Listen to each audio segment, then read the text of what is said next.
solving linear inequalities. In an earlier lecture, we learned some properties of inequalities. Now we're going to put those properties to work, and we're going to solve some inequalities. We're going to solve linear inequalities. Now remember, a linear equation, or a linear inequation, or inequality, is simply an equation or an inequality that has a variable to the power of 1.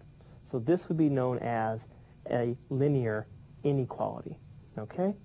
Now, the point of this problem is to solve for all values of x that satisfy this statement. Let's take a look at this statement. X minus 9 less than or equal to 8. Can we think of a number that we can plug in for x that will make this a true statement? Perhaps x equals, let's say, 5. If we plug a 5 into this side, notice we'll get 5 minus 9, which is minus 4, less than or equal to 8. So this is certainly one solution. How about x equals 0? If I plug a 0 into this problem, 0, that goes away, and I get negative 9 is less than 8 or equal to 8, and that too is a true statement. So there are many, many answers to this problem. We're going to try to find all of the answers. So let's look at this problem. X minus 9 less than or equal to 8. Now we treat this problem exactly like if this was an equation, if this was an equality. And the way we did that is we added 9 to both sides. And remember from the properties of inequalities, adding to either side of an inequality does not change the direction of the inequality. So that still stays less than. And I get x is less than 17, or equal to 17. Well, what does that mean? Well, let's look at a number line. There's 17 out there. This means that our solution set is all numbers that are less than 17. So we draw an arrow going to the left, or equal to 17. And so we put a square bracket. So all of these values are solutions to that inequality. Now the interval notation would be negative infinity all the way up to 17. Okay, let's try another one.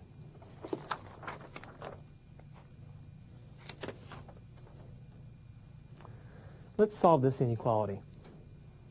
I'll rewrite negative 2 times 3 minus 2z plus 1 greater than 5z minus 3. Again, it's linear because all the variables have a power of 1. Now, let's just distribute combined like terms and see if we can solve for all values of z. Let's distribute first. Negative 2 times 3 is negative 6. Negative 2 times negative 2 is positive 4. Z plus 1 greater than 5z minus 3. Let's combine like terms. Negative 6 and a positive 1 is a negative 5.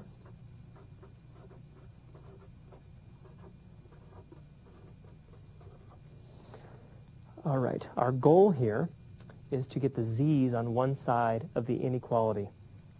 Why don't I go ahead and I'll move these z's over here. So I now have negative 5. Combine the coefficients, so minus 1z greater than negative 3. Remember, so far all I'm doing is adding and subtracting to either side, which does not change the direction of the inequality. Now let's try to get the z by itself. I'll add 5. So negative z must be greater than negative 3 and a positive 5 is positive 2. Well, we want to solve for solutions of z. So I'm going to have to divide both sides by a negative 1. Multiplying both sides by negative 1 does the same thing. So this gives me z. Now remember, when I multiply or divide by a negative, I must switch the direction of the inequality. And there's our answer. Now let's take a look. It says give the solution in interval notation. So we have to find out the interval that represents z less than minus 2. The easiest way to do that, until you get the hang of it, why don't we just draw a number line? We want all values of z that are less than minus 2, which means I'm going in this direction. Now, since I do not include the minus 2, there's no equal sign there, I must have an open parenthesis. Now, this interval from left to right is negative infinity on the left, always an open at the infinities, to minus 2, and it's also open. Let's try one more.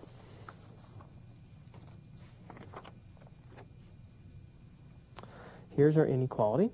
This time my variable is y. We want to give our solution on a number line, that's what graphically means, and an interval notation.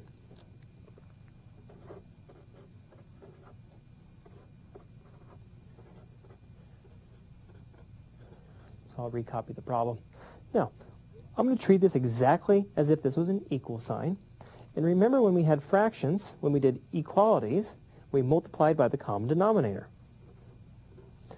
Well, the least common denominator in this case is a negative 3.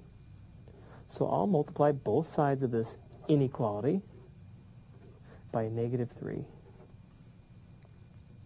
So on this side, those cancel, which is nice, and I'm left with 2y minus 5. On this side, I'll distribute the negative 3. Now, what happens to the inequality? Well, again, if we remember our rules, I multiplied by a negative number, which means I have to flip the sign or invert the sign. Now we're just about done. Let's go ahead and get the y's together. So I have 5y minus 5 less than or equal to negative 12. Those cancel.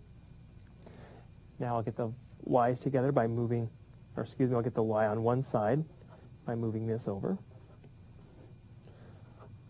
5y less than or equal to negative 7. And then finally dividing by 5. And since I'm dividing by a positive 5, I don't have to worry about changing the direction. So y must be less than negative 7 fifths. Now let's go ahead and try to put that in interval notation. Y less than or equal to negative 7 fifths. Well, let's graphically draw that first. We don't have to be real accurate with the number line, just as long as we have the numbers on the correct side of 0. Negative 7 fifths, that's a little bit more than negative 1, so I'll just put that here. Now we want all values of y that are strictly less than or equal to negative 7 fifths, which means I must go to the left, and I'll draw an arrow. And again, since it can equal negative 7 fifths, I'll have a closed bracket. So there's the graphic solution. And the interval notation, again, from left, negative infinity to the right endpoint, and it would be a closed bracket.